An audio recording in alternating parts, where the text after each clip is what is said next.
right, here we go. All right.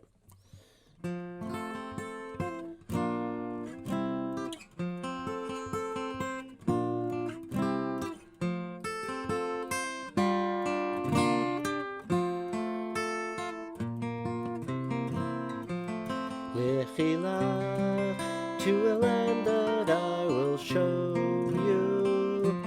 Lech lecha to a place you do not know. Lech on your journey I will bless you, and you shall be a blessing. You shall be a blessing. You shall be a blessing.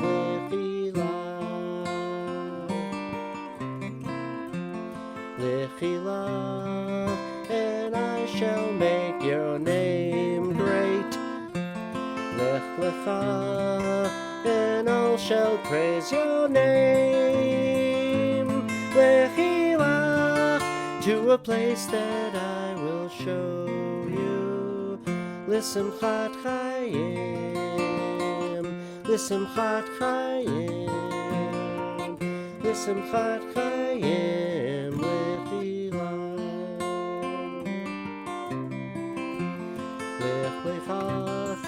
To a land that I will show you. Lech lecha, to a place you do not know. Lechilach, to a journey I will bless you, and you shall be a blessing. You shall be a blessing. You shall be a blessing. I have to add something to this. The first time I ever heard this song, and it was beautifully done, it was at Natalie Weiner, who used to be a member of our temple, the late Natalie Weiner. She had her children, or her grandchildren, sang this song at her funeral. So Gary, I'm lining you up. Get out! And I'd rather sing it for you while you're alive to enjoy it. You know. Well, but I'll check. Hopefully, enjoy it. No, and just you said so you've heard it beautifully done. Death. Myrna, stop thinking about death. That's all. Don't think about death. The way things have been going, somebody's got to, and I better write these things out because they'll get all screwed up. So Gary, you're signed on. Oh, Myrna. God bless you, Myrna. That's so be around forever. But it's beautiful. It really is. I love that song myself. I really love it. Yeah. So since I have no grandchildren to sing it, that's why I picked Gary. That's an honor. Okay. That's an honor. Yeah. Wow. This has gotten so touching all of a sudden. Really silly to really touching in a matter of seconds. And I got to remind people before when I send out the email to have a box of tissues handy. No, but I get some napkins near me. Thank you very much. I don't know the other one, but Lech Lecha, a more contemporary American way of saying it is get going. Mm-hmm. Or move it. Get moving. Move it or lose it. Move it. But there's a reflexiveness to it, because in the second person, like Lech means to go, and Lecha, like to yourself, it's like it's redundant almost. It reinforces like the idea that you're going on to, like that you're destined for something, that you're going on to something that you're destined for, or. Mm-hmm. Well, the way that I always thought about it, Gary, see if this meets with the way you're thinking, is that God said, get moving, right. And Abraham says, I am ready to go. Yeah, it's like, well, that is part of it, though, because that's it. Like, you're always going forth to whatever it is that you have to, and you got to get going to go forth. Well, let's get going already. Let's read. That makes total sense. Gary, is this the Debbie Friedman tune? Yeah. Yes, it is. Yes. And she sings it like really slow. That's why I sang it a little slower than I normally do. Yeah, it's so beautiful. It's such, I always love this song. Ruth, you want to start reading? Because we got five Oh, chapters, okay. 5.5 Yeah, chapters, guys. I can start. You start we're at the eternal one. You want 12, me to yeah, start reading? chapter 12, verse 1. Yeah. Okay. The Eternal One said to Abram, go forth from your land, your birthplace, your father's house, to the land that I will show you. I will make of you a great nation, and I will bless you. I will make your name great, and it shall be a blessing. I will bless those who bless you, and I will pronounce doom. You know, I hear a lot of background noise. Yeah, I was going to say, So, can we all just mute when we're not reading? yeah, Thank you. I'm hearing background noise, folks. So somebody's got to mute, okay? Thank you. I will make you of a great nation, and I will bless you. I will make your name great, and it shall be a blessing. I will bless those who bless you, and I will pronounce doom on those who curse you. Through you, all the families of the earth shall be blessed. So Abram went forth as the Eternal had told him, and Lot went with him. Abram was 75 years old when he left Haran. Abram took his wife Sarai, his brother's son Lot, all the possessions that they had amassed, and the people they had acquired in Haran. They set forth for the land of Canaan, and they arrived in the land of Canaan. Abram then traversed the land as far as the sacred site of Shechem, as far as the oak of Moreh.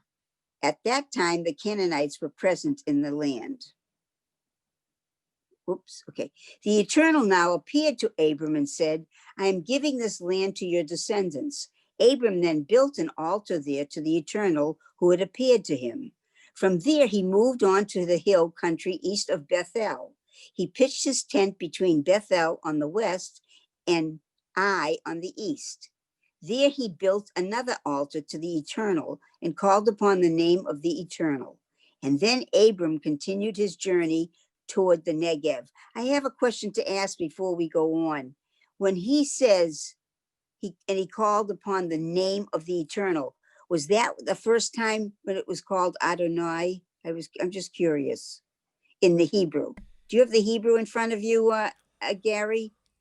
No, I don't. Oh, okay. All right, never mind. I We'll don't know. continue. I don't know that he. I don't know that he would have called him Adonai though. At that. There was a famine in the land, and because the famine in the land was severe, Abram went down to stay in Egypt. When he had almost reached Egypt, he said to his wife Sarai, look now, I know what a beautiful woman you are. So when the Egyptians see you and say, this is his wife, they may kill me, but you they will keep alive. Please say then that you are my sister, so that on your account it may go well for me, and that my life may be spared because of you. Interesting. Okay, Michael, this is a very troubling part of the story. That the way the story says it is that Abraham was afraid that if the Pharaoh wanted to have his wife, take his wife or Sarah or whatever, that normally he would have gotten killed, Abraham. So he says to her, I am going to call you my sister so that I do not get killed. Okay, so number one, that was a lie. But the Bible doesn't say anything about whether she agreed. Well, women didn't have many rights then. Women didn't have rights. Right. So in other words, this thing in here is a very, for us now at this time, is a very troubling passage. And she must have been beautiful, right? Look at how beautiful. Yeah, they said that she was very beautiful. Yeah. That's why the Egyptians wouldn't kill her, yeah. But also, I think, too, doesn't it speak to any time that we have felt weak? It almost is like, oh, Abram was weak somewhat, or he seemed like he might have been a little afraid, scared, right? Yeah. I mean, it almost gives, and he does this twice. Doesn't he do this twice, I think? And the second time. When was the second time? I think it happened. I don't know. Maybe I'm wrong. I'm gonna hold my opinion. I'm gonna retract my last statement. I'm not to spoil the story, but if I remember correctly, it went bad for the Egyptians all because of that. That's right. Let's continue reading. I think it'll come out. History continues. The mystery continues. Do you want to take it from there, Myrna? And indeed, when Abram arrived in Egypt, the Egyptians saw how exceptionally beautiful the woman was. When Pharaoh's ministers saw her, they lauded her to Pharaoh, and the woman was taken to Pharaoh's palace. Through her, it did go well for Abram as he acquired sheep, cattle, and asses, male and female slaves, she-asses, and camels. The Eternal then struck Pharaoh and his household with severe afflictions because of Sarai, Abram's wife.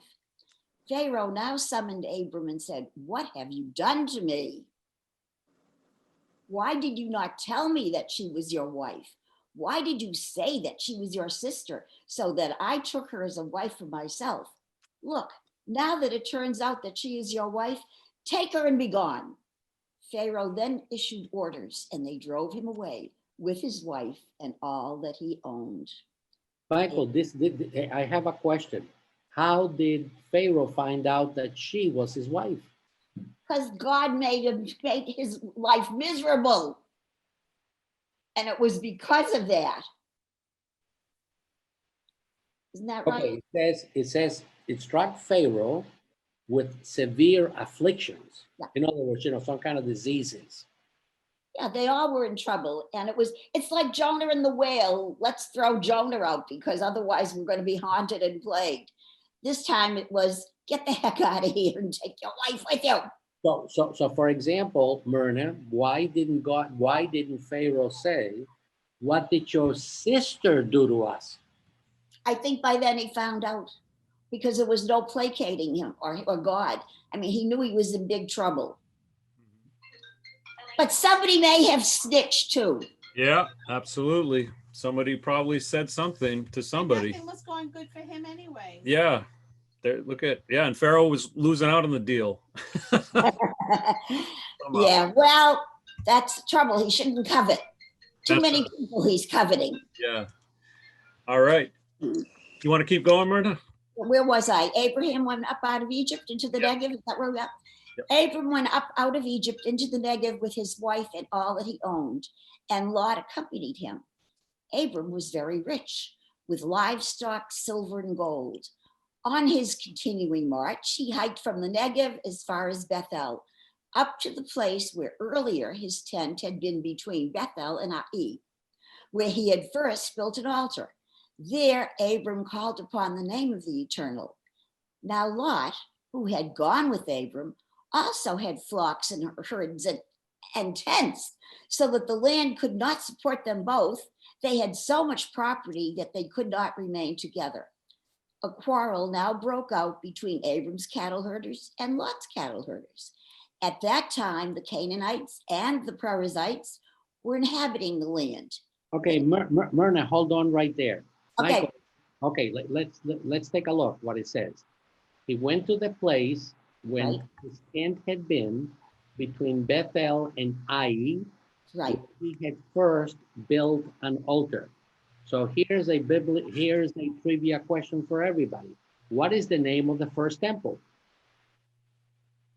Where did that come in? Wait, I don't care.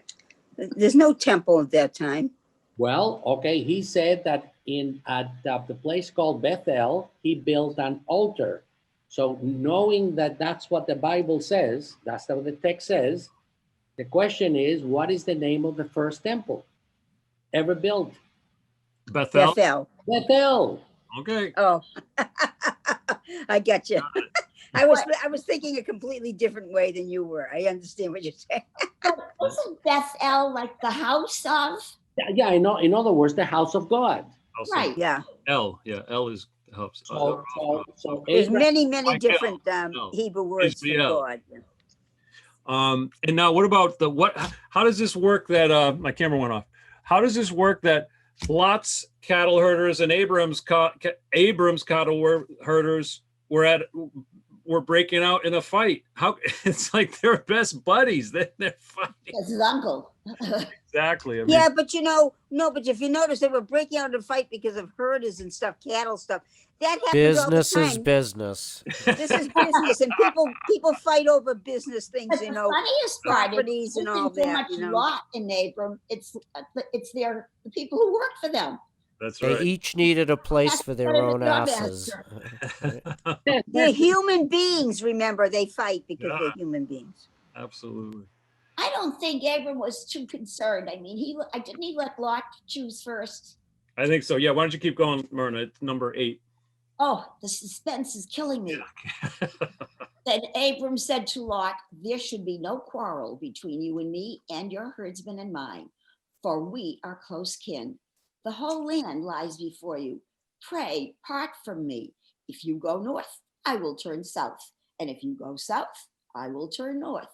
Lot looked around and saw the whole Jordan plain. All of it was well watered, this being before the eternal destruction of Sodom and Gomorrah. It was like a divine garden, like the land of Egypt as you get to Zoar. So Lot chose the whole Jordan plain for himself and moved away toward the east. He's Lachaza. They parted then each from the other, and 12. And Abram stayed in the land of Canaan, while Lot settled among the cities of the plain, pitching his tents as far as Sodom, whose people were wicked, hardened sinners against the eternal. They were wicked before Lot got there? Yep. Yep. Yes. Wicked people. Wicked, wicked.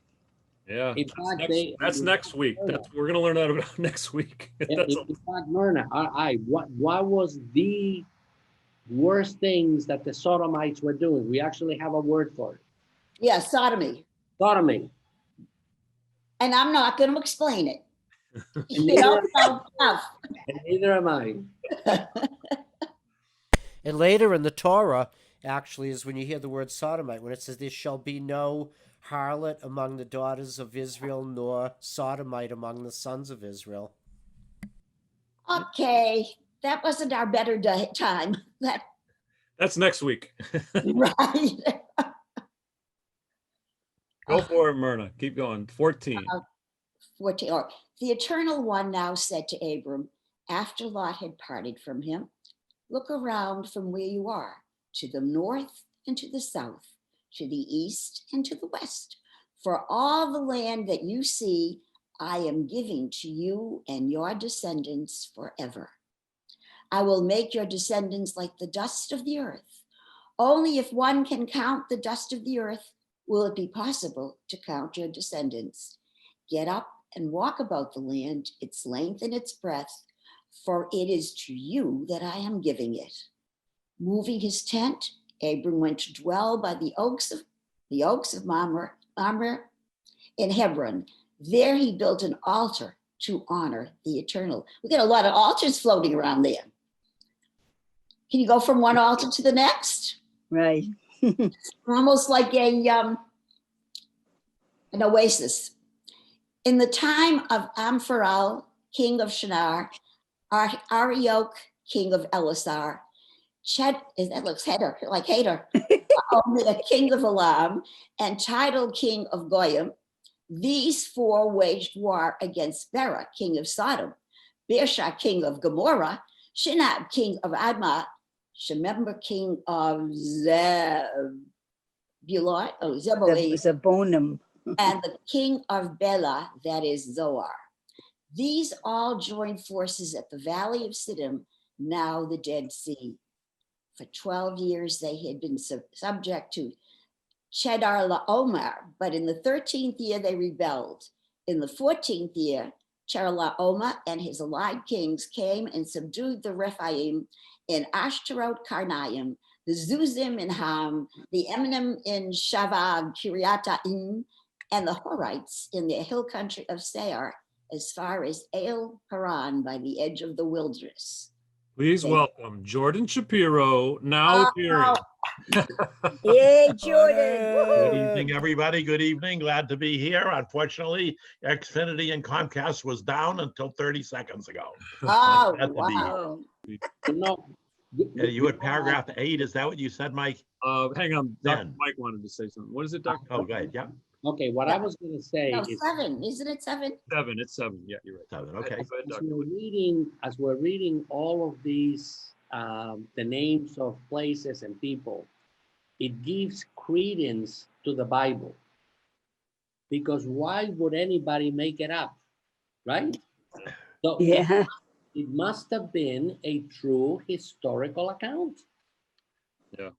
I say it all the time. When I read the Bible, I'm like, who would write such a book? It's Who would write it? who would write this book? That's why I love the Jews. I absolutely love you. Come here. I want to hug you all. Well, we're beginning to rub off on you. You're becoming No. a by association. Exactly. And guess who I spoke to today over the phone? Shalom Zilber, and he loves you so much. I hope I can pour his heart through the camera here, because you talk to him and he's just like, hey, Mikey, how you doing? Sounds like He's Oh, something. my Yeah, God. Jordan, number 7. yes, they then returned, Yes. coming to Ein Mishpat, that is Kadesh, where they subdued the whole country of Amalek and the Amorites who dwell in Hazazon Tamar.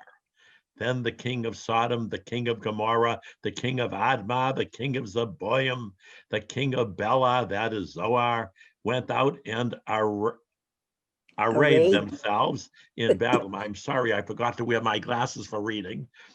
Arrayed themselves in battle formation against the enemy in the valley of Siddim, against Kedalaomer, king of Elam, Tidal, king of Goyim. That's a terrible place. Amraphel, king of Shinar, and Arioch, king of Elazar. 4 kings against 5. Sounds like a blackjack game. All right. Now the valley of Siddim was studded with tar pits. And when the kings of Sodom and Gomorrah fled, some tumbled into them. Oh, what a mess. And the rest fled to the hills. So they took all the possessions of the king of Sodom and Gomorrah and their food, and they went off. And as they went off, they took Lot, Abram's brother's son, with his possessions. He was a resident of Sodom. Shall I keep going? Yes. A fugitive then came and told Aram the Hebrew, who was living by the oak trees of Mamre the Amorite, brother of Eshcol and Amer, who were allied to Abram by treaty.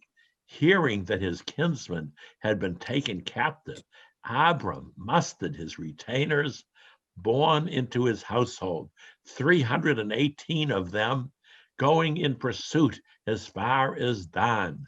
At night, he deployed himself and his forces against them and defeated them, pursuing them as far as Hobah, north of Damascus. I think that's south of Chelsea. Never mind. All right. He then brought back all his possessions, his nephew Lot too, and his possessions. He restored the women too, and the other people. The king of Sodom went out to meet him after his journey to the valley of Shaveh, that is the king's valley, from fighting Chedorlaomer and his allied kings. Now Melchizedek, oh my God, what a name that one is, king of Salem. Oh, that must be near Massachusetts someplace. It's canceled this year. We canceled. Yeah, I know. I keep seeing the signs on the Mass Pike. It was unbelievable. King of Salem brought out bread and wine. He was a priest of God Most High, and blessed them, saying, Blessed be Abram by God Most High, maker of heaven and earth. And blessed is God Most High, who has given your foes into your hands.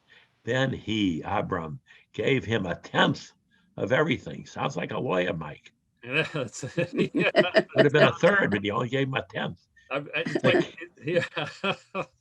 It's like, where does Melchizedek come from? He comes out of nowhere, and it's interesting that he blesses him. Isn't this where we get the bread and wine of every Saturday morning, Sunday, Friday night? It's great. Okay. All right. You want to continue, Jordan? You're doing such a great job. Sure, I'm having fun with this. Yeah. I'm learning a lot. And I think a lot of useless information I'm learning. Now, when you talk about these names, I just want to point out to you that obviously no one ever wanted them, because I never heard of any kid being named any of these stupid names.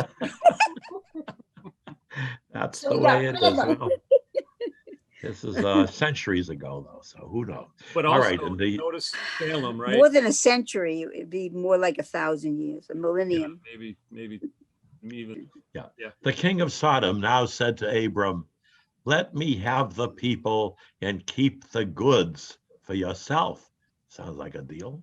But Abram said to the king of Sodom, "I have raised my hand to the eternal, God most high, maker of heaven and earth, that I would take nothing of yours, not even a thread or a sandal strap.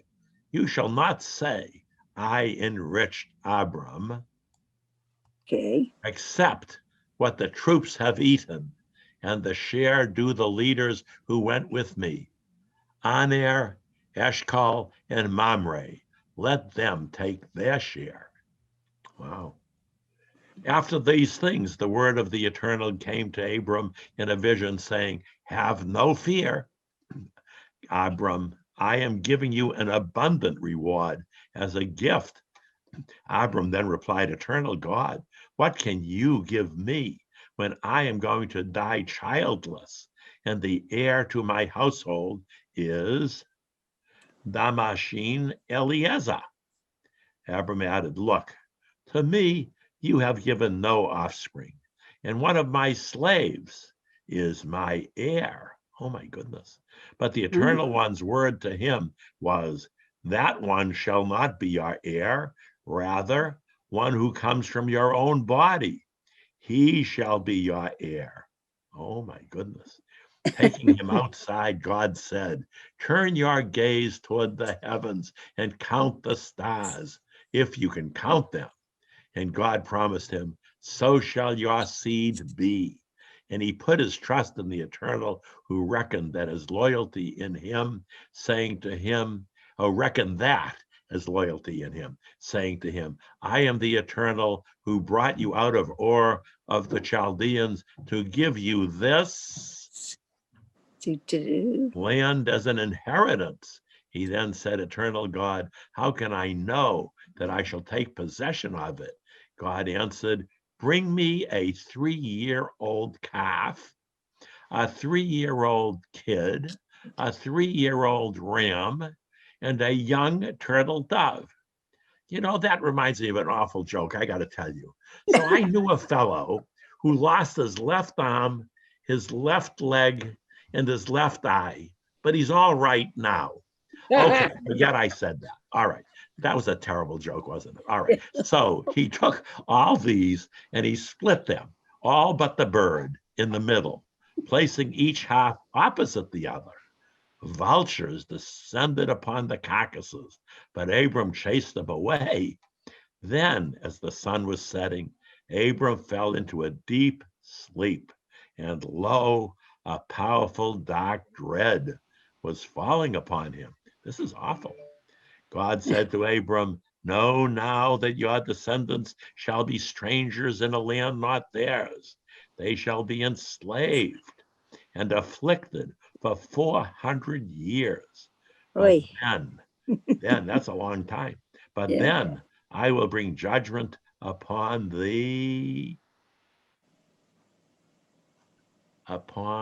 nation they are serving.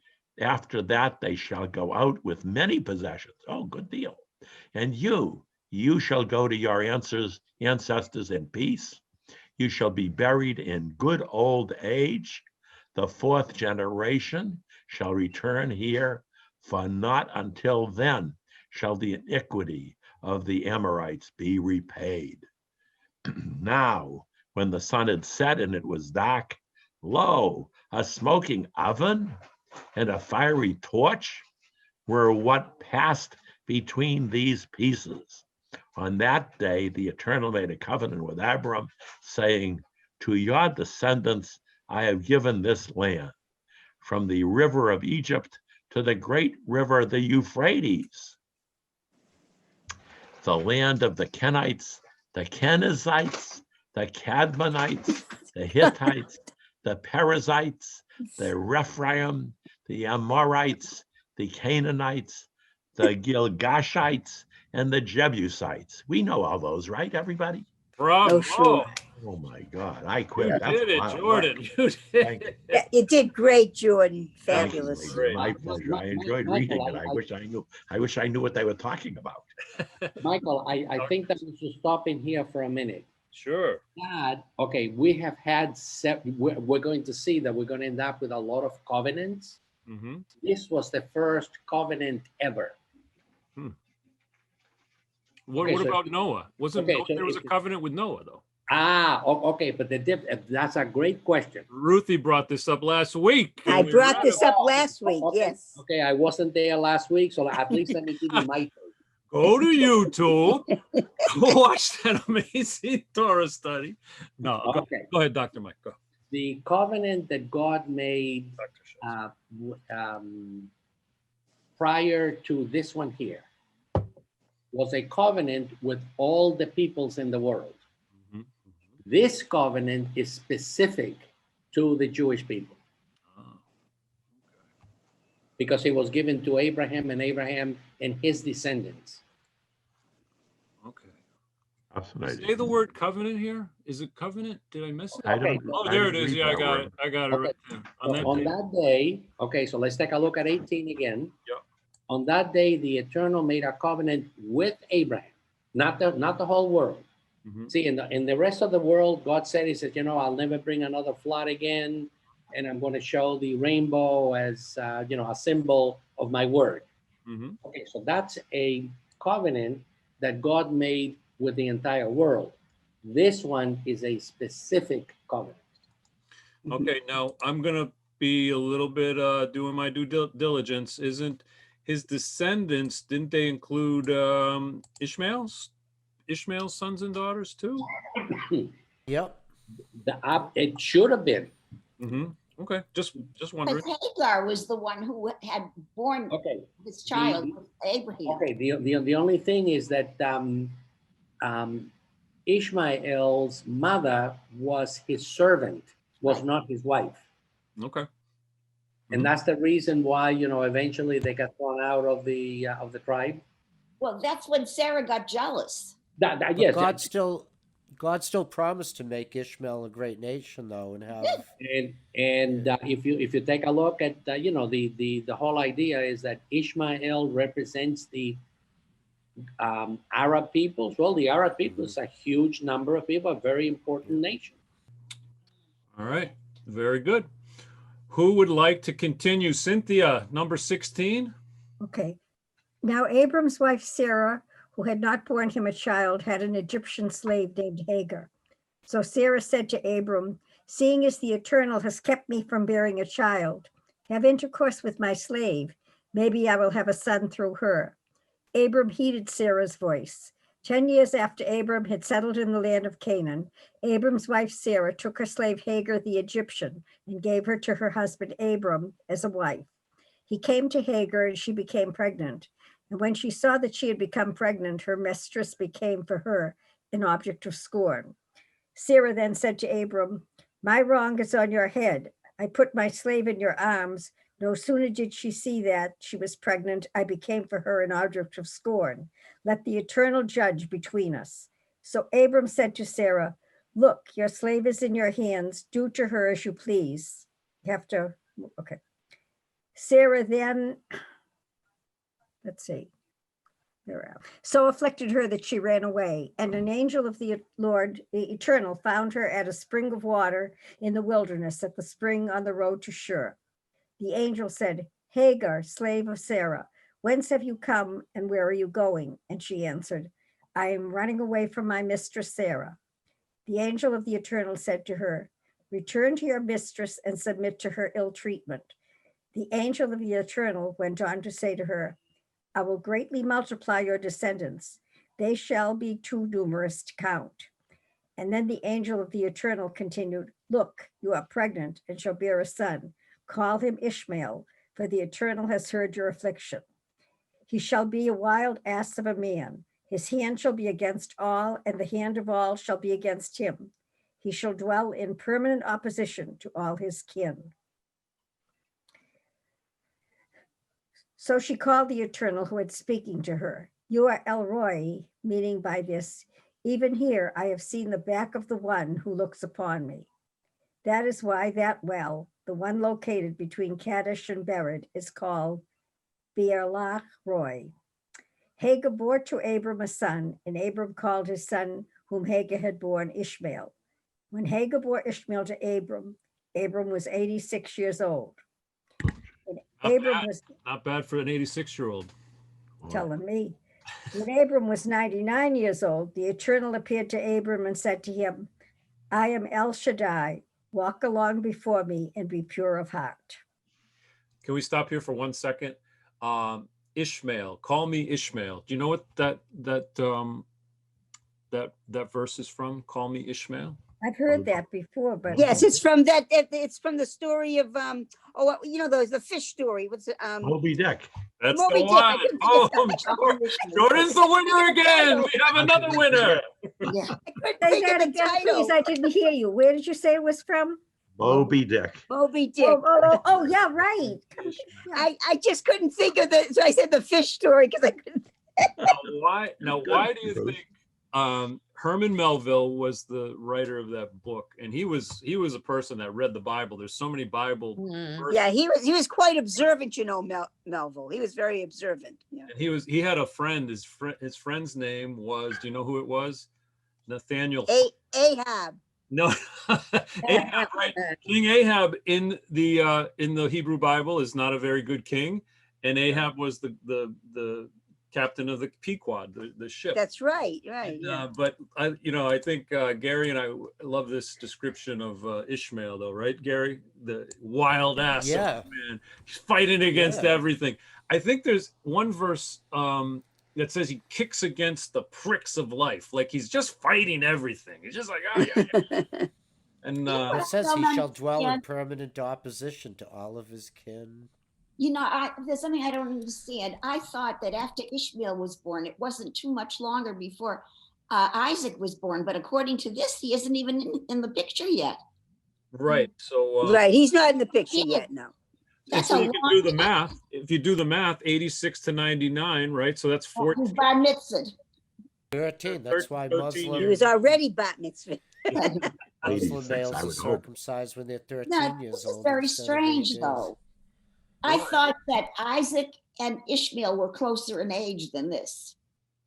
No. Yeah, No, it's a big difference. it is. It is a big difference. Who would like to pick it up? And I will set a covenant between us and multiply you exceedingly. Abraham fell on his face. God spoke with him, saying, As for me, here is my covenant with you. You shall be the father of a multitude of peoples. No longer are you to be called Abraham. Your name is to be Abraham, for I am making you the father of a multitude of nations. I am making you exceedingly fruitful and turning you into nations. Kings shall come forth from you. I will establish my covenant with you and with your descendants after you for all their generations, an everlasting covenant, to be God to you and to your descendants after you. I will give you and your descendants after you the land where you have sojourned, the whole land of Canaan, as an everlasting possession, and I will be their God. Okay, so Gary, you see, it's a land covenant given to the to all of the descendants of Abraham. Right. God then said to Abraham, As for you, observe my covenant, you and your descendants after you, in all your generations. This is my covenant that you and your descendants after you are to observe. Let every male among you be circumcised. When the flesh of your foreskin has been circumcised, it shall become a sign of the covenant between us. And in all your generations, let every 8-day-old boy among you be circumcised, whether it be a homeborn slave or bought from foreigners, not of your own descent. Let your homeborn slave and the one you buy be circumcised, so that my covenant may be in your flesh as an everlasting covenant. An uncircumcised male who has not circumcised the flesh of his foreskin that person shall be cut off from his people. He has broken my covenant. God then said to Abraham, Sarah, your wife, call her Sarai no more, for her name is now Sarah. I will bless her, and two, I will give you a son through her. I will bless her, and she shall become nations. Rulers of people shall come from her. Abraham fell flat on his face and laughed, thinking, can a child be born to a man of 100? Can 90-year-old Sarah bear a child? Abraham then said to God, if only you would let Ishmael live happily before you. But God said, nonetheless, your wife Sarah shall bear you a son, whom you shall call Isaac. And I will establish my covenant with him and his descendants after him as an everlasting covenant. As for Ishmael, I have heard you. See, I have blessed him and made him fruitful and made him exceedingly numerous. He will father 12 princes. I will make him into a great nation. But it is with Isaac, whom Sarah will bear for you at this time next year, that I will establish my covenant. Don't speaking with him, God ascended away from Abraham. Wow, wow, here we See, go. that's what I was saying before. Yeah, this that is a God said biggie. that This is a the very big covenant is- pasha in many the ways. covenant is Because with it's really the Isaac. start of the Jewish people at this point, right? Go ahead, But, go, but Gary. look Wait at a the minute, Gary wanted to say- miracle. How many No, other just women at 100 would bear a child? Well, Ah, you know geez, something, that- you have to remember this was God's Oh, I know intervention. It's not what we would, but God intervened with this. Oh, you better believe it. It was because it's a miracle. Especially if she didn't have a period anymore. But God can work wonders. That's right. That's right. There's nothing impossible for God. No, anything's possible. Right. All right. Who wants to take on the last? Annie, you want to go for the last bit here? That was great. Abram then took Ishmael his son and all his homeborn slaves and those who had been bought, every male among Abraham's slaves. And on that very day, Abraham circumcised the flesh of their foreskins as God had instructed him. Abraham was 99 years old when he was circumcised in the flesh of his foreskin, and Ishmael his son was 13 years old when he was circumcised in the flesh of his foreskin.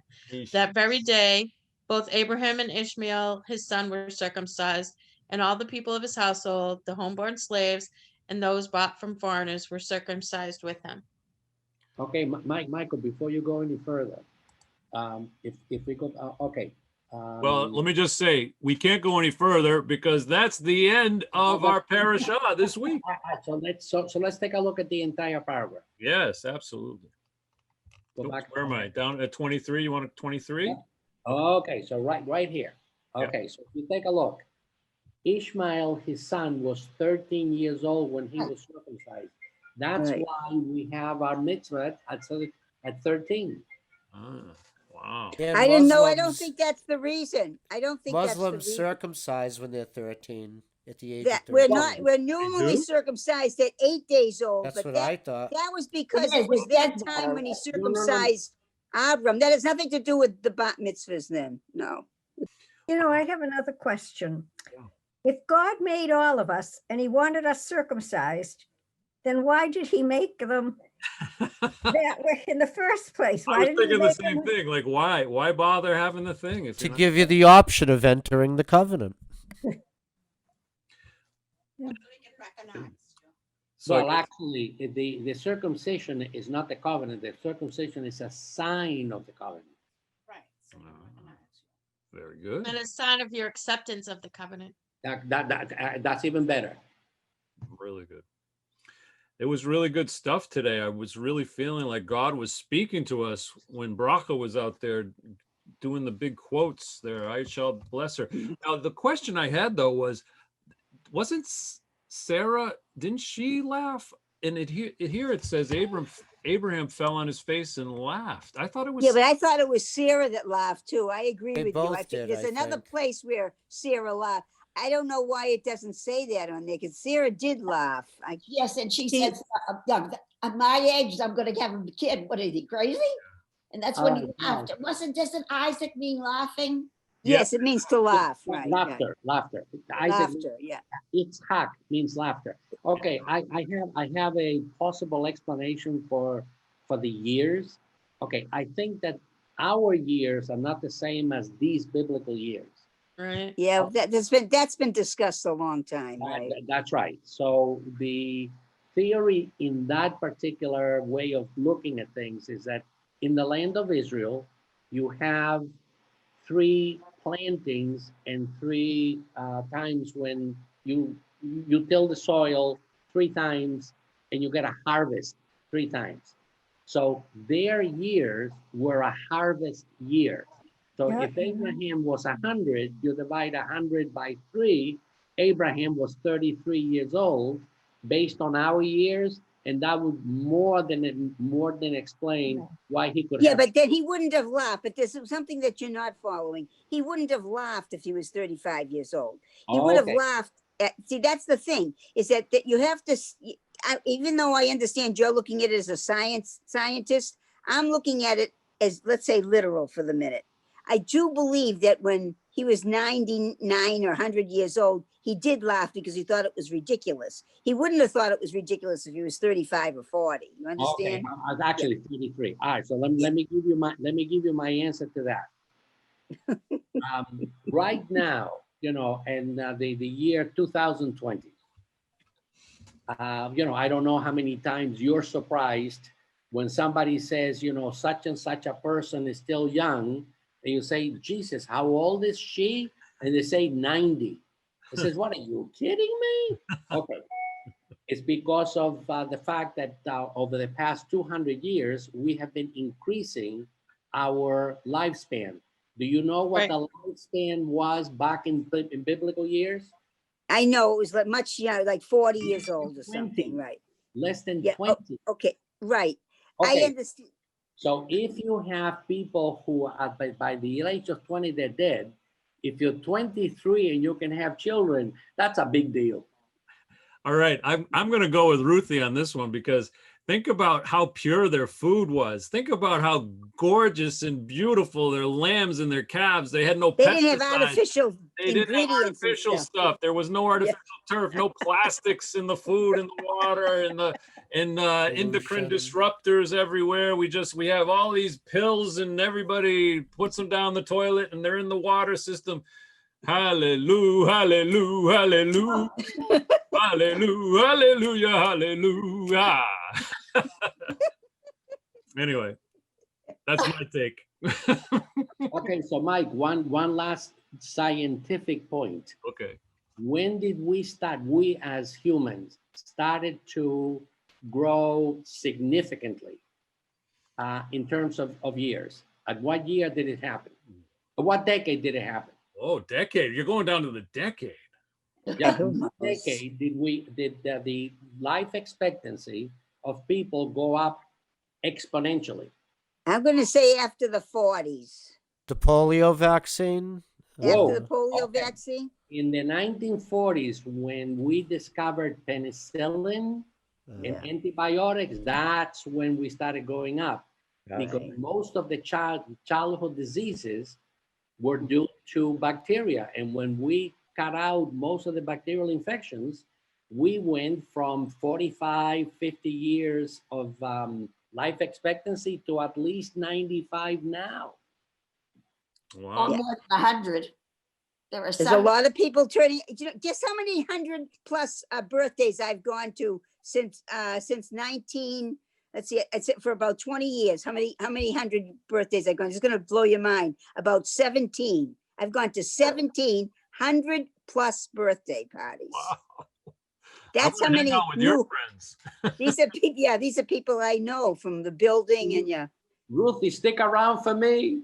Yeah, I know, and I feel better too. I thought I was going sometime during the day, a couple of times. Today I thought I was on my last.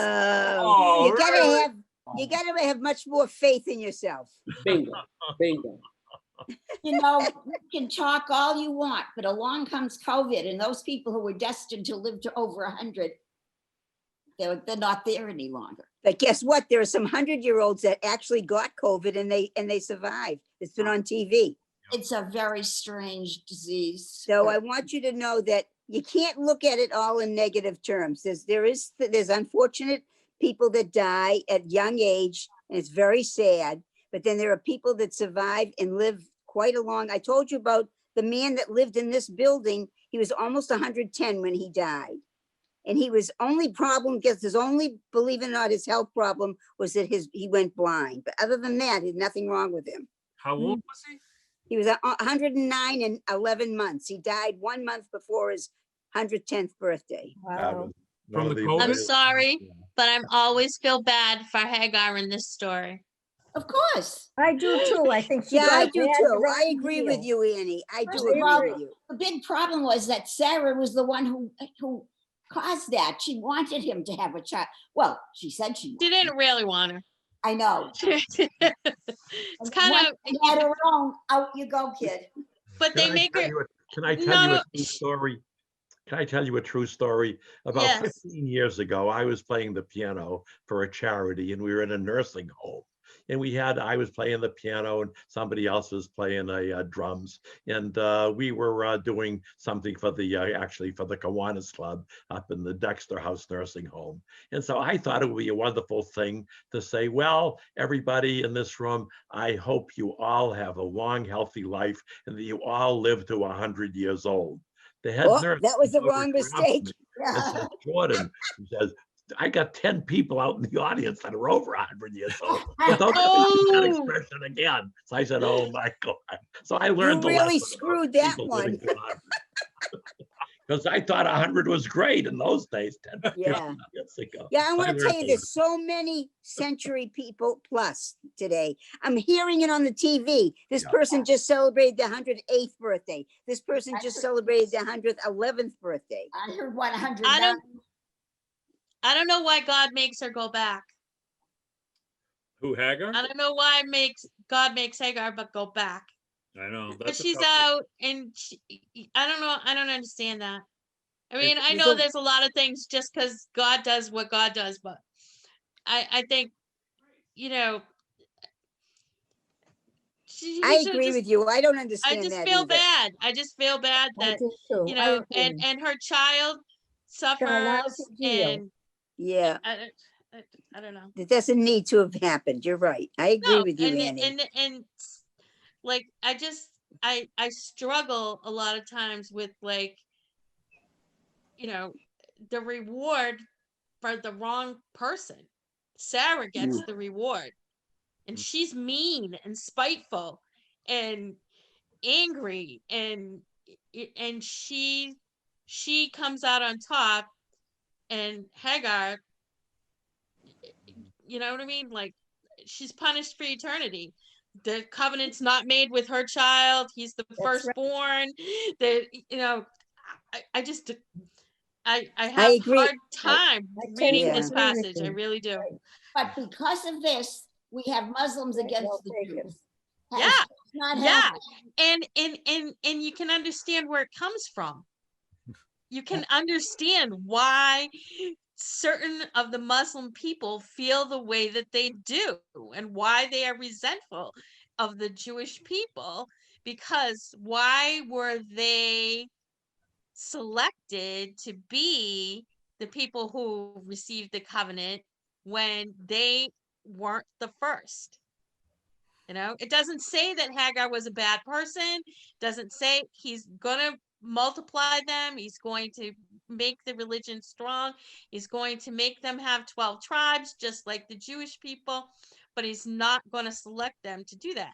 And maybe, I'm sure there's a reason, because God always has a reason. I'm sure that there's a reason why that happened, but you can kind of see how the roots of all of that anger go all the way back to this. It's possible. Look God how also does told God Ishmael- describe Ishmael, though? And you How know, does the you Torah have to describe realize it Ishmael? too. Ishmael. It's the people that wrote the book wrote it in favor of us, of Yeah. the Jews that wrote Sure we does. wrote the book. And So that's why everybody points to Father Abraham, whether Yeah. they're Jews or Muslims. or Christians. Yeah. And I think All also three, one of yeah. the rabbis- All three. Yeah, but Christian, Prophet Muhammad didn't come along until way Later. long He was like after 500 years Abraham, after Jesus. Jesus. That's That's a right. long time. But the way I think, God describes Ishmael too, though. and I mean, I think Yeah.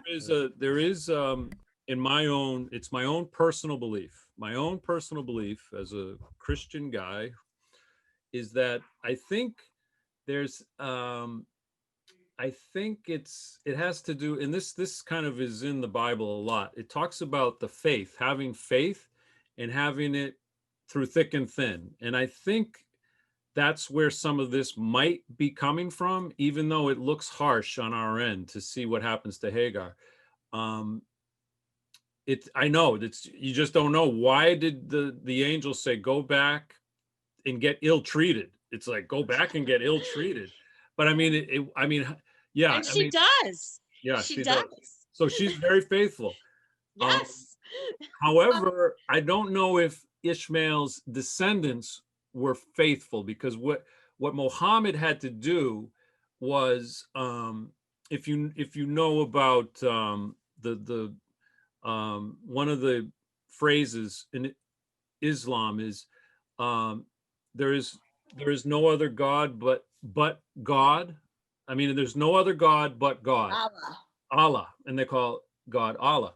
And what that phrase means is that through history, and this is what this is my only understanding, and I might be a little bit off on my understanding, but it's that the descendants of Ishmael kept other gods with them, and they did have God Allah, but they kept the other gods. And when Muhammad came in, it was, no, there's no more other gods. There's only God. Oh, so maybe that's where, because that was other idolatry. Then it was other Right. idolatry. And Yeah. That would make sense. That would make sense. That would make sense. Yeah. and so, and that's why, and then also Muhammad took the Hebrew Bible and kind of brought it along in a different way. Certain passages were the same. The story of Joseph that we're going to read about is very similar in Islam. It's Yosef, and so it's kind of an amazing thing that, I mean, we're all kind of together, and going down the same path, or we're all going to end up together, is what I feel. Yeah. I remember the first multi-faith festival when the imam was reading from the Quran, and all he was talking about was Mary and Joseph. Right. Yeah. And Jesus. And yeah. Jesus. Yeah. Yeah, it's amazing. It's an amazing thing. Yeah, and I mean, Muslims believe Jesus was a prophet, but they don't believe he died on the cross, which was really interesting to me. I'm like, really? Because for Christians, that is the reason that we have we understand, like, that's what he did. Like, he went and he accepted the cross. He accepted that that challenge, as it were, and God said to Jesus, go up on that cross, right? I mean, that's what I believe as a Christian. I mean, as horrible as that sounds, I mean, But they believe God saved him. They believe God saved him. Yes, They they believe believe they believe God saved him. that he didn't go and die on the cross. Right. That God saved him. Right. And In reality, he did die on the cross and was resurrected. Well, then wait a minute. Then how can Different. how can you have the resurrection then if you didn't die on the cross? Right. That's right. We believe he died and was resurrected. Muslims believe he was saved by God. They Oh, believe I see. differently than we do. Oh, I see. I see what you're saying. I understand. Slightly different. Interesting. Well, this was a wonderful study tonight. Yeah.